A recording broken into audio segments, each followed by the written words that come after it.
Alhamdulillah Rabbil Alameen. Hasbunallah wa ni'mal wakil. The Lord is my light and my salvation. Whom shall I fear? And yea, though I walk through the valley of the shadow of death, I will fear no evil, for you art with me. Thy rod and thy staff, they comfort me. Thou preparest a table before me in the presence of my enemies. You anoint my head with oil. My cup runneth over, and surely goodness and mercy shall follow me all the days of my life. And I will dwell in the house of the Lord forever and ever. Amen. Assalamu alaikum. It's Wednesday. Welcome to Johnny's Bite. Today is the 5th of October. So October is also moving steadily. And the economic situation in the country, as has now been admitted by both sides, is something to think about and reflect upon. But it goes beyond saying or just saying it. Something that must be done about it. And it takes leadership to do something about it. It goes beyond just admitting that we are not in a good place. There's something that must be done about it. And what exactly is being done about it? So, for example, if the people are in difficulty and we admit that as a government, as a people, as a nation, we are in difficulty, and we continue to overtax the people, it becomes a problem. Somebody said that if you go on Twitter now and you type Dr. Baumier's name and then you add taxes, you will not be able to retrieve the tweets that he made in the past regarding excessive taxes, etc. Because he has deleted those tweets. Is it true? I don't know. Have you checked? Try and check and see. And then let's have a conversation. But why will the vice president delete his tweets on the economy or his tweets on taxes? Is it because he can no longer stand by what he said in the past? Or he has now seen the light that and that form, so he has made a U-turn? And those were some of the indications that the people at the Occupy Bank of Ghana demonstration yesterday, they gave to our men on the ground. And I want to take this opportunity to salute our two gentlemen on the ground, Ishmael Amachi Mensah and Eric Mawena Egbeta. Put our pictures up for me. Ishmael Amachi Mensah, a cameraman, and Eric Mawena Egbeta. Mawena is fast becoming the synonymous voice to demonstrations in this country, the voice and face of demonstration reporting in this country. Of course, every journalist should be able to do it, but he does it with some kind of finesse.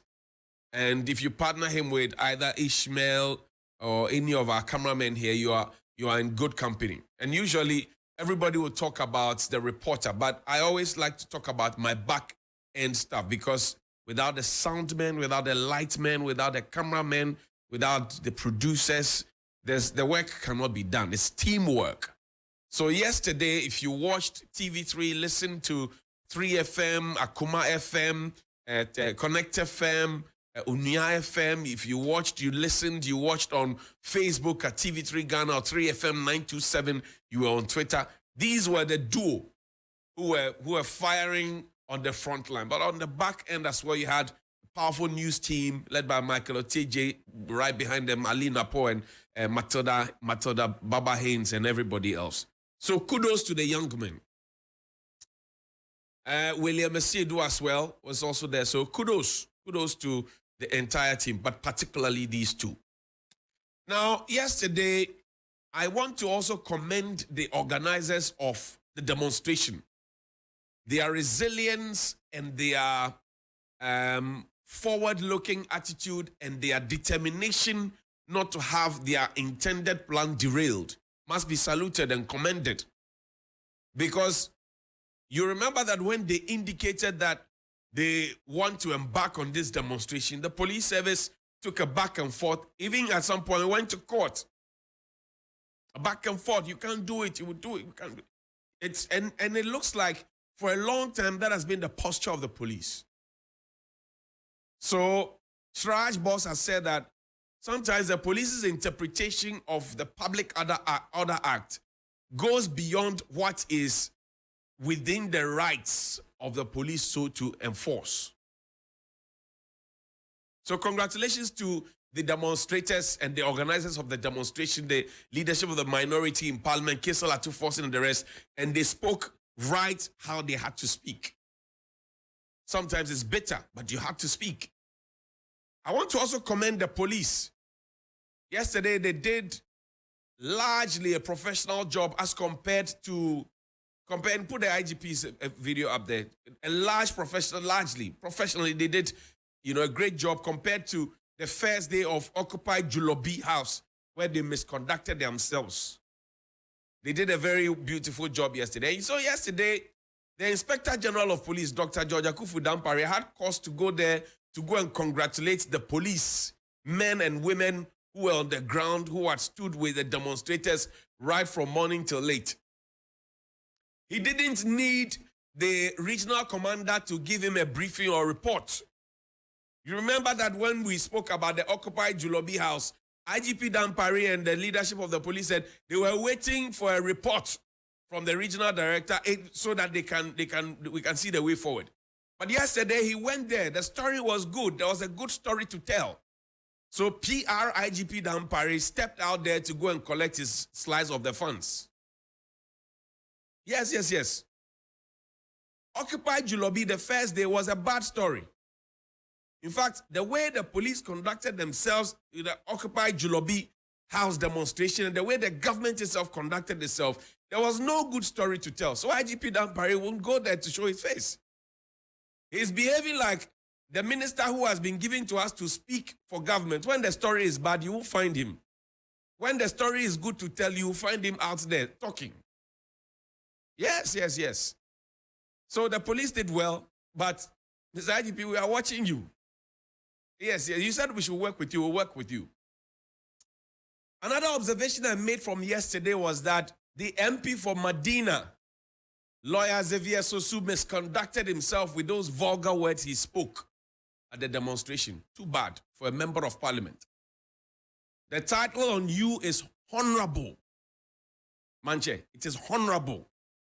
So for you to have spoken such vulgar words out there yesterday, the children are watching. They are learning from you. You are a lawyer. Children aspire to be lawyers as well. You're a member of parliament. They aspire to be members of parliament. And if by chance your government is able to win the next election, you could possibly have an appointment. So if those tapes are played to you about the things that you said, the vulgar words that you spoke in the Ga language, would you be happy about it? It was way below you, Francis Xavier Susu. You are my friend. But I'll tell you that maybe you were carried away, but you obviously didn't conduct yourself well with those, those things that you said. Now, I am very disappointed, as the minority were, that the Bank of Ghana sent the head of security. And, within the structure of the military, a wing commander is not a small boy. So a wing commander who is also a lawyer, who has retired, who has joined the Bank of Ghana as the head of security, and the Bank of Ghana says they have transformed, he has since transformed the security, outlook of the Bank of Ghana. He was the one who was sent out there. If I were him, I wouldn't have come. That the Bank of Ghana, show their pictures, the governor and the two deputies. None of them could come. That the Bank of Ghana governor is not well. That the Bank of Ghana governor, is meeting IMF. Different stories. And that's what happens. When you create a space, a lacuna, that's what happens. People will fill it for you. It was so disrespectful. And that has been the approach. Show their pictures, please.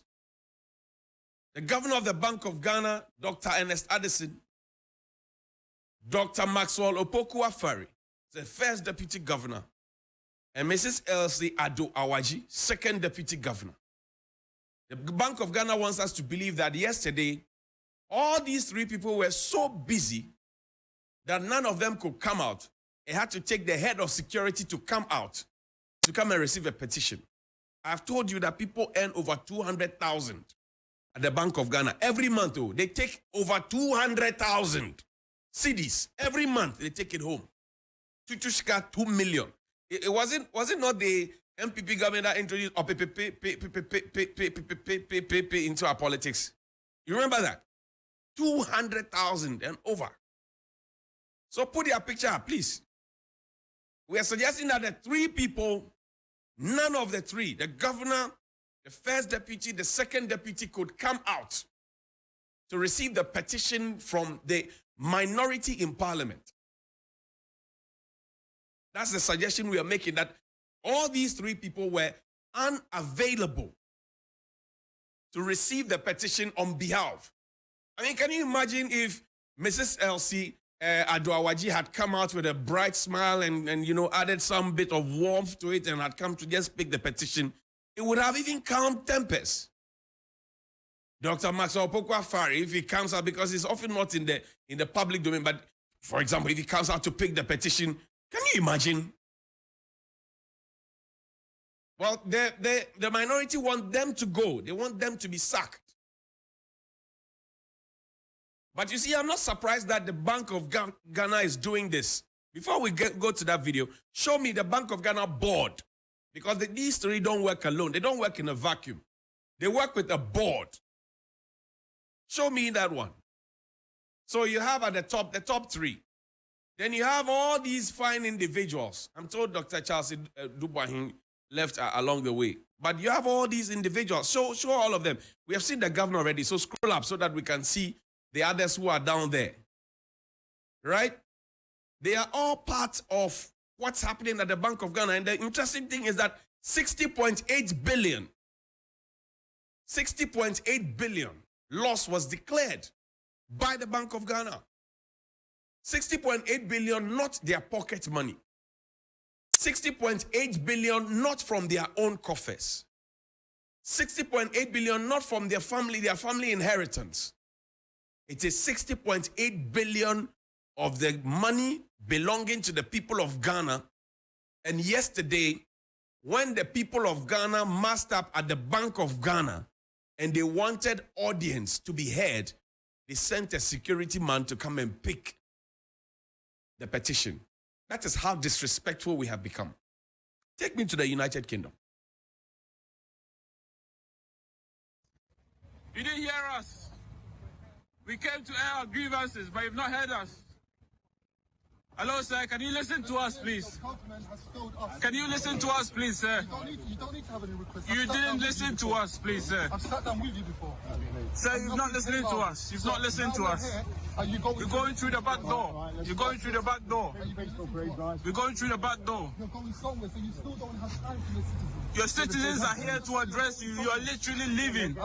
You are leaving. You are leaving. Hello, sir. Hello, sir. Don't sit down. Sir, talk to us. Sir, we came to meet you. Sir, talk to us before you leave. This is not right. We came to meet you. This is not right. We came to meet you. The High Commissioner, you are not leaving. You are leaving through the back door. You are leaving through the back door. This is what you guys are doing. You should be You are leaving through the back door. This is not right. No, this is not right. We deserve better. Look at how she's leaving. Everybody, look at how he's leaving. They don't care about you. They don't care about you. They don't care about you. They don't care about you. They don't care about you. See. And as I was saying, police officer. That was His Excellency Papa Uswan Nkrumah, a very fine politician while he served in Parliament. I don't know what has changed. But yesterday I played for you a video of him in 2018 assuring people who lived in the UK, Ghanaians who live in the UK, how the government was going to fulfill its promise of one constituency, one ambulance, one constituency, 1 million, you know, one district, one fact. He was telling it because the goodwill was still there and the story was good. This was after the Occupy Julobi House demonstration in Accra.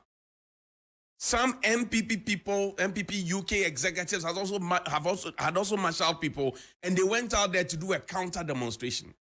And then these young people you see here, they said, no, what you're doing there doesn't reflect the actuality. So they also went there to speak to the High Commissioner and to also, present a petition. He didn't stop to listen to them. He walked away, as I've showed you. Sat in his vehicle and walked away. People who pay their taxes, the people who remit to this country, for monies to be made available for him to feed, for him to be clothed, for his fuel to be bought, for his vehicle to be given to him, for his security to be intact, for his travel allowances per diem, etc. He failed to listen to them. And that has been the posture of this government.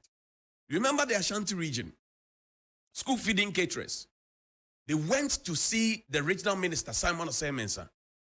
You saw the attitude. Do you remember Brian Echampon in Accra, buffer stock?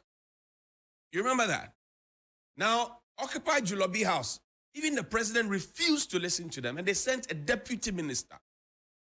And the deputy minister says the demonstrators are stuck with him. So the people were restricted at the 37 military hospital area, and then he said he was standing at the Jubilee House traffic light. And I was wondering, if the police are preventing the people from moving away, how were they supposed to come and present a petition to you at the traffic light when you had curtailed them at the 37 military hospital? And that's consistently, I've showed you about 4 or 5 examples, consistent the posture of the government.